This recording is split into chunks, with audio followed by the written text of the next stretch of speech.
people, 18 artists in this exhibit, all Kansas City artists. So it's quite a few pieces. I haven't counted them. I usually hang about 45 pieces. And I usually do it in about a day. So this first Friday we're going to have the Santa Claus Shrine in the basement with the band. That will kind of be a social commentary about Christmas. What will be exhibited during this whole time period is about 20 artists, 10 males, 10 females. Younger, I would say, mostly in their 20s and 30s. I do have a couple people in their 50s. I have the first Islamic Muslim female artist in this show. The Keyhole Gallery is unique in itself in the sense that by allowing more competition to exist between artists, it makes high quality art become, I believe, more visible to the masses. And you have a patron today. Yes, this is my mom. Me, Laurel. She's always been a patron of mine. Always. I back him on his art. 100%. Woo! Painting! Thank you. Glad I could be of service. Thank you. We don't tell any artist that they can't be a part of it. Everyone is always allowed to be a part of it in some way. Good things. Right here in the borderland, one company is changing the way we think of farming and creating solutions for parts of the world dealing with famine and lack of good water. KFOX News at 9's Daniel Novick has a story from Anthony, Texas.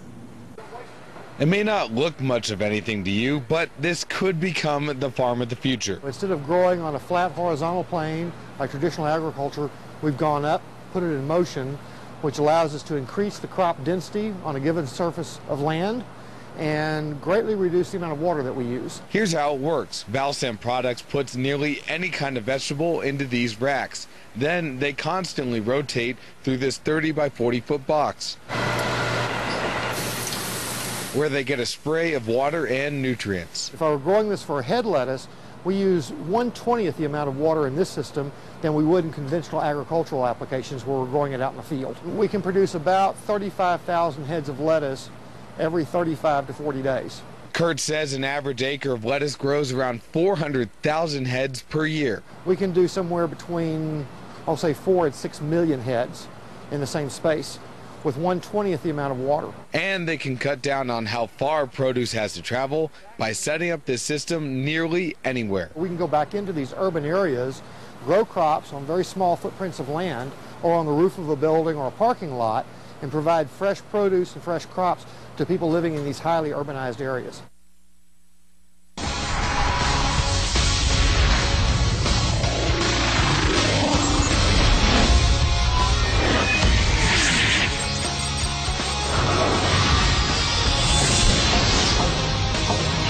Well, from things hurtling from the sky to something beneath the Earth's surface. What is it? It's black gold, Texas tea! As oil and gas prices continue to go up and down and then up and down and all over the place, are we on the brink of finally finding a way to keep the price down for good?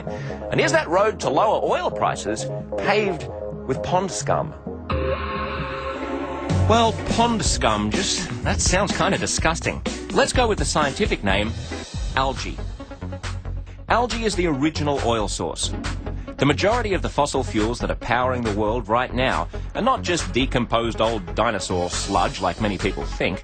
By and large, they come from prehistoric algae.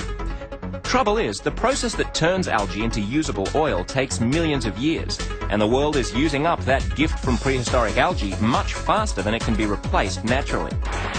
Scientists are trying to speed up that process by mass-producing algal cells and then somehow stimulating them to make oil, which will then be used to make our cars go and our planes fly.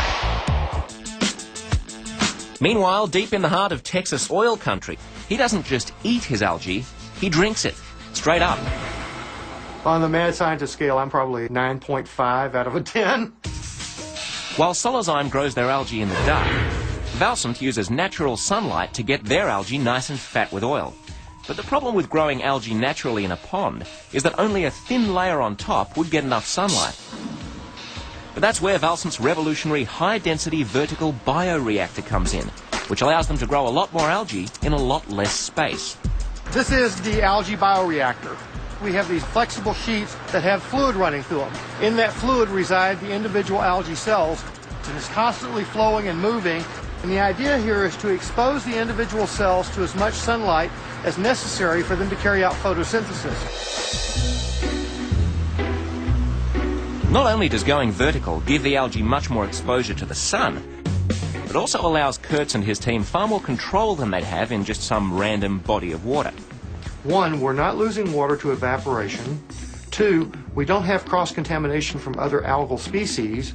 And three, we're able to control temperature, pH, nutrient sources much better than we could in an open pond. It gives us much higher yield ultimately, and that's what we're after. We can't keep going the way we're going now with fuel. It's a finite resource. And so algae offers a solution to that. I believe in it. Cheers. So when will you be filling up your car with cheap oil made from algae?